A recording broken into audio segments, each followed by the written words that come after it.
focus on distribution, not power generation.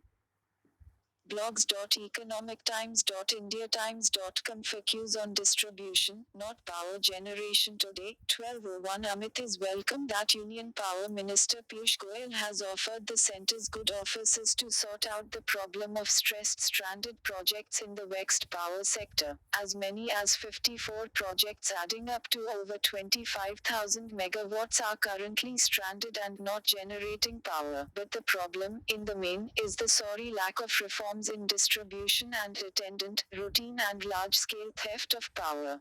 It is rampant revenue loss in distribution and moribund finances of state power utilities that stultifies offtake and demand.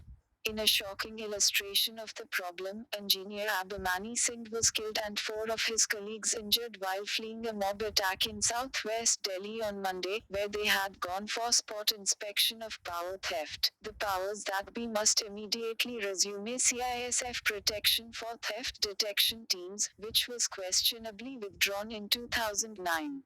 The fact is that despite showcase power reforms in Delhi, large pockets continue to experience massive theft and recurring non-payment with 25 to 50% of power unaccounted for. The point is to clamp down on political patronage of theft and non-payment for power in the states. It is true that of late, 25 states have issued bonds under the Ujjwal Discom Assurance Yojana for over Rs 2 lakh crore to clear state power utility losses. But in tandem, we need revamped institutional mechanism and improved governance to stem revenue losses in distribution. The way forward is to mandate stringent norms to boost transparency. For starters, distribution results need to duly be complied and published widely on a quarterly basis.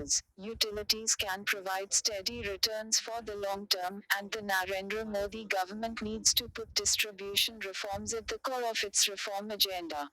Comments. Visit website.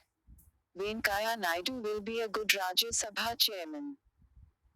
Blogs.economictimes.indiatimes.com Venkaiah Naidu will be a good Rajya Sabha chairman today, 12:01 am. 4 things can be said about M. Venkaiah Naidu's choice as the ruling National Democratic Alliance's NDA nominee for Vice President of India. He will make an excellent chairman of the upper house.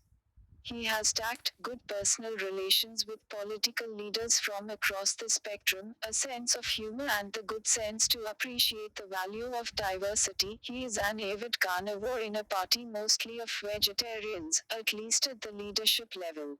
He would not have led, for example, to the sort of situation where a leader like Mayawati is shut down while speaking on attacks on Dalits and announces her decision to quit the upper house in protest.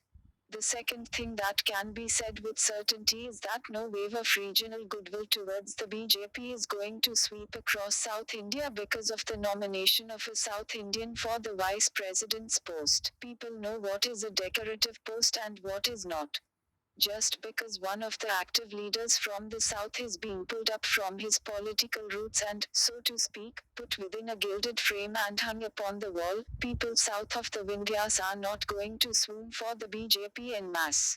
The third thing that can be said about Naidu's choice is that the opposition did the country a service by nominating Gopal Krishna Gandhi as their nominee first. This made it difficult for the ruling coalition to spring a Kovind out of total obscurity for the vice president's post as well. They had to come up with a decent name that would command respect, and not just votes. Naidu is a savvy politician, who can be trusted to make the best out of a bad situation, which is what the NDA faces in the Rajya Sabha, which would be presided over by the Vice President. Finally, Naidu leaves behind some important ministries, urban affairs and information and broadcasting. While the immediate allocation of to Smriti Irani and urban affairs to N.S. Tomar gives the impression of well-oiled efficiency, the Union Council of Ministers could do with some fresh faces to relieve several ministers of the multiple burdens they bear. Comments. Visit website.